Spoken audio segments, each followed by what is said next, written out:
trail run vlog part 3. This trail run was completely different to what I expected. First of all, we had to run 2 kilometers to the mountain. As soon as we got there, we had to wait for people ahead of us.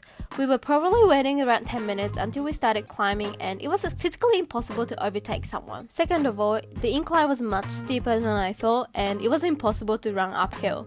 I had to hold on to the handrail and put my weight up because it was too steep, and I couldn't film those bits because I had to keep 2 hands open, otherwise I would have been too dangerous. I signed up for this race just to put myself out there in the running club and make connection with people I wouldn't otherwise. So I tried to enjoy the race as much as I could by appreciating the view it deserves to be recognized. And I had this gel called rice puree, and it was completely different to normal snack that I normally eat, and it just tasted like hardened honey. But I can feel my body had more energy to keep going, which was nice. Since it was 22 kilometers, we had to do 2 laps around the mountain, and at the middle point, which was the starting point, I had a cup of canned mandarin, which I felt like I'm running in apocalypse. I was too exhausted at the middle point, but I had to keep going. To be honest, if I had to do it again, I might just do 10k, or I really have to try to do this distance, as it was probably the hardest thing I've ever done in my life. You have to be aware of where you're landing on your feet on the ground for every step, and that is all you're thinking about. And you have to forget everything else. If your mind is somewhere else, you will slip or fall and you might get yourself injured. And yeah, it sounds dangerous, but I think it was. And at the same time, I could understand why people do trail run for fun, because I'm sure people find that very peaceful. Unlike road races, you're often completely on your own,